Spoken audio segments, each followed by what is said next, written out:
नमस्कार। India at 9 में मैं कादम्बिनी शर्मा हूं आपके साथ। इस वक्त अहम खबर जम्मू कश्मीर से आ रही है। जम्मू कश्मीर के कुलगाम में 2 एनकाउंटर हुए हैं जिसमें 4 आतंकी मारे गए हैं, ऐसी खबर आ रही है। 2 जवान शहीद भी हुए हैं। ये एनकाउंटर बताया जा रहा है कि अभी भी जारी है, लेकिन 4 इसमें आतंकियों के मारे जाने की खबर आई है। नज़ीर मसूदी हमारे सहयोगी इस वक्त हमारे साथ जुड़ रहे हैं। नज़ीर, 4 आतंकियों के मारे जाने की खबर आई है। जी।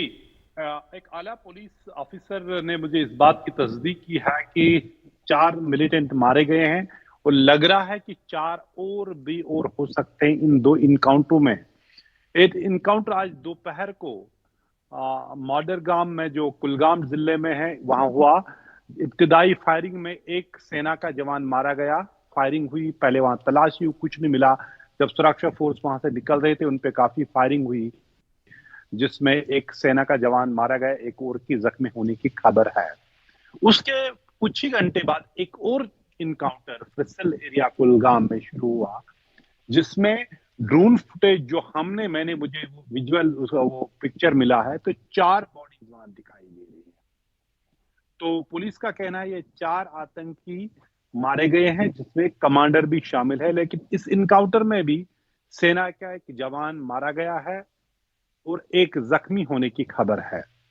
तो ये दोनों ऑपरेशन या इनकाउंटर्स अभी भी जारी हैं, जिससे ये लग रहा है कि एक की सुरक्षा फोर्स को कितनी पुख्ता खबर थी कि जहां उन्होंने ऑपरेशन किया वहां मिलिटेंट थे और वहां इनकाउंटर भी हुए। लेकिन इससे ये भी लग रहा है कि सुरक्षा फोर्सेस को भी कितना खतरा है कि 2 इनकाउंटरों में 2 जगहों पे सुरक्षा फोर्स को नुकसान उठाना पड़ा। 2 सेना के जवान इसमें मारे गए हैं, जिसे हम कहते हैं किल्ड इन एक्शन। तो ये ऑपरेशन अभी जारी है। पुलिस के मुताबिक लग रहा है कि 4 आतंकी अभी भी वहां होंगे। एक सीनियर पुलिस ऑफिसर से मेरी बात थी, उनका कहना है कि जो बॉडीज उन्होंने 4 वहां ड्रोन से स्पॉट की गई, उनकी पिक्चर्स ली गई। बॉडीज को अभी नहीं निकाला गया है क्योंकि वहां से और फायर आ रहा है कि लग रहा है कि 1 या 2 आतंकी उस जगह पे होंगे जहां ये 4 मिलिटेंट मारे गए। और दूसरी जगह जो इनकाउंटर हो रहा है, वहां भी कम से कम 2 मिलिटेंट होने की खबर है। जी, बहुत शुक्रिया आपका नज़ीर इस पूरे अपडेट के लिए। तो अभी भी इनकाउंटर्स जो दोनों हैं वो अभी चल रहे हैं और 4 आतंकियों के मारे जाने की तस्दीक हो चुकी है।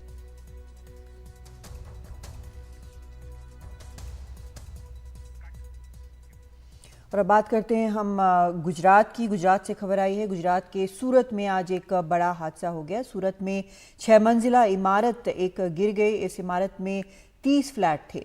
फिलहाल ये बताया जा रहा है कि फिलहाल 5 फ्लैट्स में लोग रह रहे थे, बाकी खाली थे। इस हादसे में अब तक 15 लोग घायल हुए हैं और कई के मलबे में दबे होने की आशंका जताई गई है। पुलिस और फायर ब्रिगेड बचाव अभियान में जुटे हैं। सूरत के पुलिस कमिश्नर ने एनडीटीवी से कहा कि हादसे की जांच की जा रही है।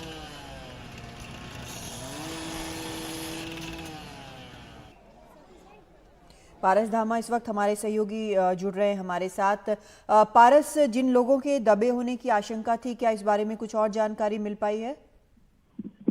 अभी तक इस पूरे मामले में जो है रेस्क्यू ऑपरेशन लगातार सूरत पुलिस हो या फिर फायर ब्रिगेड की टीम हो, एनडीआरएफ टीम हो, उनके द्वारा किया जा रहा है। इस मामले में यह बताया जा रहा है कि ये बिल्डिंग जो है वो 2017 में बनी थी और 8 साल बाद 2024 में ये बिल्डिंग जो है वो गिर जाती है। गिर जाने के बाद तुरंत ही सूरत पुलिस हो या सूरत फायर ब्रिगेड हो, वो घटना स्थल पर पहुंचती है और लोगों को बचाने का कार्य शुरू करती है। इस मामले में अभी तक जानकारी जितनी मिली है, 15 लोग इंजर्ड हुए थे, जिनको छोटी छोटी चोटें आई थी, वो सब अभी सेफ है। एक महिला जो कि अंदर दबी हुई थी, उनको निकाल लिया गया है सूरत फायर ब्रिगेड द्वारा, एनडीआरएफ द्वारा। और 5 से 6 लोगों की अंदर फंसे होने की आशंका बताई जा रही है। अभी रात का समय हो गया है, तो रेस्क्यू ऑपरेशन थोड़ा सा धीमे गति से चल रहा है, क्योंकि बहुत संभाल के चीजों को, मलबा जो है वो हटाया जाना है। लोग अंदर फंसे हुए हैं, लोगों की जान बचाना सबसे ज्यादा महत्वपूर्ण है। इसी के अंतर्गत जो है वो एनडीआरएफ की टीम हो, सूरत पुलिस हो या फिर सूरत फायर ब्रिगेड हो, वो संभाल के काम कर रही है और संभाल के लोगों को रेस्क्यू करने का काम जो है वो लगातार किया जा रहा है। प्राथमिक जानकारी के मुताबिक ये बात सामने आई है कि ये जो बिल्डिंग था वो 5 माले का था और इसमें तकरीबन 30 फ्लैट थे। 30 फ्लैट में से 5 फ्लैट में लोग रह रहे थे। जो 5 फ्लैट ऑक्यूपाइड थे वो सारे मील मजदूरों के फ्लैट थे, जो मजदूर उसमें रह रहे थे। और जब घटना हुई तो सारे के सारे लोग जो हैं जो वहां पे रह रहे थे वो अंदर थे। तो इस बारे में अभी तक कोई एफआईआर लॉन्च नहीं की गई है, मगर सूरत पुलिस का ये कहना है कि हम इस पूरे मामले में जो है वो आगे जांच करेंगे और अगर एफआईआर की अगर जरूरत लगी तो एफआईआर भी इसमें दायर की जाएगी। बहुत शुक्रिया आपका पारस इस पूरी जानकारी के लिए। और कलेक्टर क्या कह रहे हैं इस पूरे मामले पर वो भी सुनते हैं। आज दोपहर को पाली गांव में एक G+5 की बिल्डिंग है, उसका जो धराशायी हो गई थी और इसमें जो है 4 से 5 लोगों के फंसे होने की आशंका जताई जा रही है। इसमें एक जो लेडी है उनको रेस्क्यू कर लिया गया है, सिविल हॉस्पिटल में डाला गया है। तो बाकी जो है उसमें हमारी जो फायर की टीम्स है, NDRF की टीम्स है, ये सब काम में लगी हुई है, पुलिस की टीम्स है। और हम लोग कोशिश कर रहे हैं कि सारी मशीनरी के साथ में जल्द से जल्द बाकी लोगों का भी रेस्क्यू कर लिया। जेल में बंद आम आदमी पार्टी के नेता सत्येंद्र जैन की मुश्किलें और बढ़ने जा रही हैं। दिल्ली के उपराज्यपाल ने रिश्वत लेने के आरोप में उनके खिलाफ भ्रष्टाचार निवारण अधिनियम के तहत जांच को मंजूरी दे दी है। सत्येंद्र जैन पर आरोप है कि सीसीटीवी लगाने में हुई देरी के लिए लगी पेनल्टी माफ करने के एवज में उन्होंने कंपनी से 7 करोड़ रुपए की रिश्वत ली थी। सत्येंद्र जैन पहले ही मनी लॉन्ड्रिंग केस में जेल में बंद हैं। इस पर और जानकारी दे रहे हैं हमारे संवाददाता शरद शर्मा। दिल्ली में कथित भ्रष्टाचार का एक नया मामला सामने आया है, जिसमें दिल्ली सरकार के पूर्व मंत्री सत्येंद्र जैन पर आरोप है कि उन्होंने घूस ली। वहीं भारत सरकार के रक्षा मंत्रालय के तहत आने वाली कंपनी भारत इलेक्ट्रॉनिक्स लिमिटेड पर आरोप है कि उन्होंने घूस दी। दिल्ली के उपराज्यपाल विनय कुमार सक्सेना ने दिल्ली के विजिलेंस विभाग के उस प्रस्ताव को मंजूरी दे दी है, जिसमें दिल्ली सरकार के पूर्व मंत्री सत्येंद्र जैन के खिलाफ प्रिवेंशन ऑफ करप्शन एक्ट के तहत जांच की सिफारिश की गई थी। उपराज्यपाल ने इसे मंजूरी देकर अब केंद्रीय गृह मंत्रालय के पास भेज दिया है। केंद्रीय गृह मंत्रालय इसमें फैसला करके जांच को आगे मंजूरी देनी है नहीं देनी है, इस पर फैसला करेगा। मामला क्या है, मामला समझिए। दिल्ली के अंदर 1,40,000 सीसीटीवी कैमरा लगाने का प्रोजेक्ट था। ये 571 करोड़ रुपए का प्रोजेक्ट था। आरोप ये है कि ये जो 1,40,000 सीसीटीवी कैमरे लगने थे दिल्ली की 70 विधानसभाओं में, यानी कि पूरी दिल्ली के अंदर ही लगने थे, इनके इस प्रोजेक्ट में डिले हुआ, जिसकी वजह से भारत इलेक्ट्रॉनिक्स कंपनी के ऊपर 16 करोड़ रुपए की पेनल्टी लगी। और मंत्री सत्येंद्र जैन ने ये जो पेनल्टी है भारत इलेक्ट्रॉनिक्स लिमिटेड पर जो पेनल्टी लगी कि इन्होंने काम में देरी की है, इसको माफ करने के बदले में 7 करोड़ रुपए की घूस ली है। सत्येंद्र जैन आप जानते ही हैं दिल्ली सरकार के पूर्व मंत्री हैं। फिलहाल इस समय मनी लॉन्ड्रिंग के एक आरोप में दिल्ली की तिहाड़ जेल में बंद हैं, जबकि भारत इलेक्ट्रॉनिक्स लिमिटेड जो है ये भारत सरकार की नवरत्न PSU कंपनी है। बहुत बड़ी कंपनी, हज़ारों करोड़ की कंपनी है। ये रक्षा मंत्रालय के तहत ये काम करती है। EVM भी यही कंपनी बनाती है। तो इसके ऊपर आरोप है कि इसने काम में जो डिले किया उसकी वजह से इसके ऊपर 16 करोड़ रुपए की पेनल्टी लग गई और उसको माफ करवाने के लिए इस कंपनी या इसके अधिकारियों ने मंत्री सत्येंद्र जैन को 7 करोड़ रुपए की घूस दी है। हालांकि थोड़ा मामला ये अजीब लग सकता है कि एक सरकारी कंपनी जो है वो एक सरकार के मंत्री को इसलिए घूस दे रही है ताकि जो पेनल्टी है, जो डिले हुआ है उसकी वजह से जो पेनल्टी है वो माफ हो जाए या वो मामला जो है सेटल हो जाए। लेकिन आने वाले समय में देखेंगे हम कि किस तरह से ये मामला जो है इसकी जांच होती है। मांग की गई है कि ACB एंटी करप्शन ब्रांच से इस मामले की जांच करवाई जाए। लोकसभा में नेता विपक्ष राहुल गांधी ने गुजरात दौरे के वक्त Rajkot gaming zone Morbi bridge दुर्घटना के पीड़ितों से मुलाकात की। इसके बाद गुजरात कांग्रेस के कार्यकर्ताओं को संबोधित करते हुए उन्होंने बीजेपी पर प्रहार किया। राहुल गांधी ने कहा कि क्या आप सोच सकते थे कि अयोध्या में बीजेपी हारेगी? मैं आपको बता रहा हूं कि जैसे बीजेपी अयोध्या में हारी वैसे ही गुजरात में भी हारने जा रही है। राहुल गांधी के अहमदाबाद दौरे के बाद विश्व हिंदू परिषद और बजरंग दल कार्यकर्ताओं ने उनका विरोध किया और पुतले जलाए। ये लोग राहुल गांधी के हिंदू वाले बयान का विरोध कर रहे थे।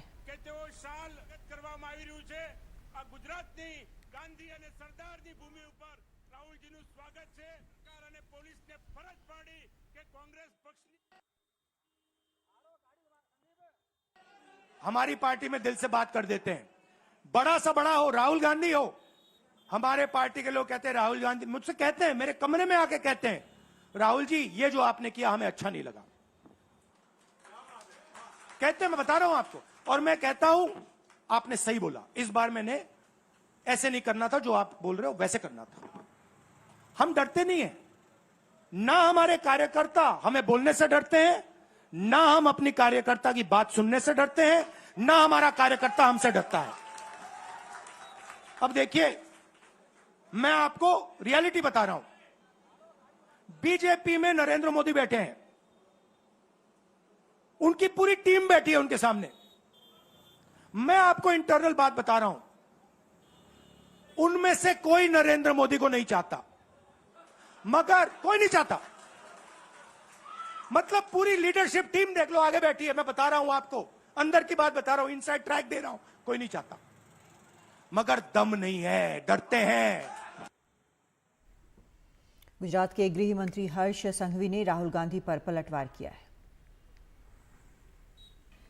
राहुल गांधी अपने राजनीतिक दौरे पे गुजरात आए थे। राहुल गांधी और संवेदना का कोई संबंध नहीं है, वो हर मुद्दे को झूठ एवं राजनीति से जोड़ने में माहिर है। यही राहुल गांधी जिनके साथियों के साथ, इंडी गठबंधन के साथ तमिलनाडु की सरकार चला रहे हैं।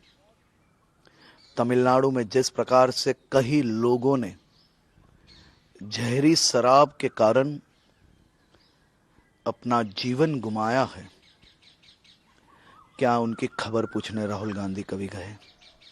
उनके मुंह से एक शब्द आपने कभी तमिलनाडु के ये पीड़ित परिवार के लिए सुना? मोदी सरकार 3.0 का पहला बजट 23 जुलाई को पेश होगा। वित्त मंत्री निर्मला सीतारमण लगातार 7वीं बार बजट पेश करेंगी। बजट सत्र 22 जुलाई से 12 अगस्त तक चलेगा।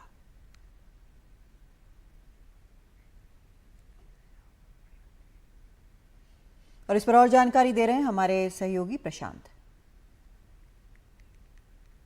22 जुलाई से 12 अगस्त तक चलने वाले इस संसद सत्र का सबसे बड़ा आकर्षण जाहिर है आम बजट होगा। पूरे देश की नज़र इस बात पर होगी कि वित्त मंत्री निर्मला सीतारमण के पिटारे में इस बार क्या है, बजट में क्या होगा, उसकी दिशा क्या होगी। इसका एक इशारा राष्ट्रपति द्रौपदी मुर्मू ने दिया जब उन्होंने नई लोकसभा के बाद जो संसद के संयुक्त सत्र को संबोधित किया, उसमें अपने अभिभाषण में ये इशारा किया और साफ साफ कहा कि जो अगला बजट होगा वो मोदी सरकार की जो दूरगामी नीतियां हैं और जो फ्यूचरिस्टिक विजन है उसका एक प्रभावी दस्तावेज होगा। उसमें सारी बातें दी जाएंगी, उसका इशारा मिलेगा। और उसमें एक और उन्होंने एक बड़ी बात कही कि इस बजट में बड़े सामाजिक और आर्थिक निर्णय तो लिए ही जाएंगे, साथ ही साथ कुछ बड़े ऐतिहासिक कदम भी उठाए जाएंगे।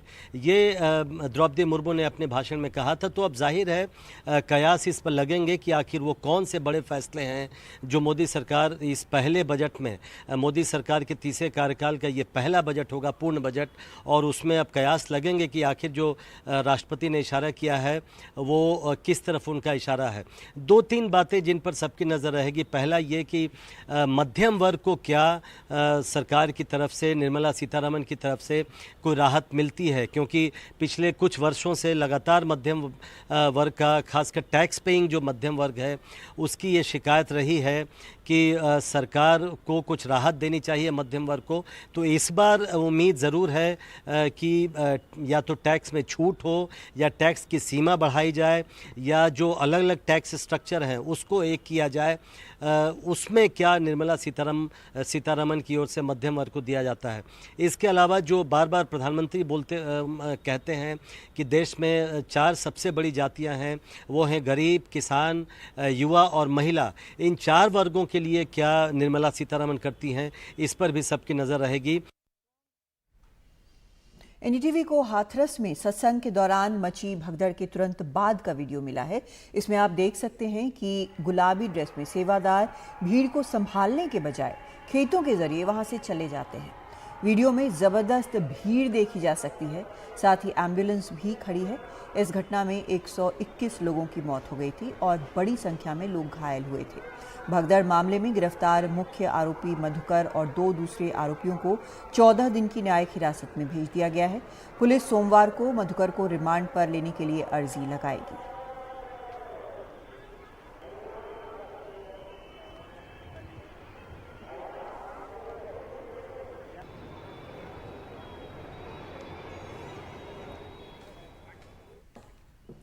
और अब वो सवाल जो हमने आपसे पूछा था कि आप उसको QR कोड के जरिए स्कैन करके हमें जवाब दें, आपने जवाब भेजा भी है। सवाल ये था कि क्या रोहित शर्मा के बाद हार्दिक पांड्या को कप्तान बनाया जाना चाहिए। तो आपने जो जवाब भेजा है उसमें हाँ लिखा है 67% लोगों ने और नहीं 33% लोग कह रहे हैं।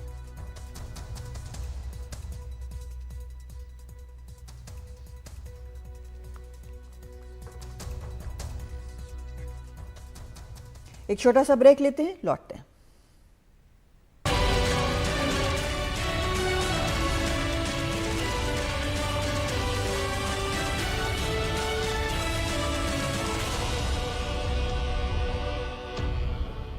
को 2 तस्वीरें दिखाते हैं। यूरोप के सबसे सक्रिय ज्वालामुखियों में से एक माउंट एटना से लगातार लावा और राख निकल रही है। इसके पहले 4 जुलाई को भी माउंट एटना में ज़बरदस्त विस्फोट हुआ था और सिसिली के कैटेनिया हवाई अड्डे को अस्थायी रूप से बंद करना पड़ा था। तो ये तस्वीरें माउंट एटना की हैं। आप देख सकते हैं किस तरह से लावा जो है इससे लगातार निकल रहा है।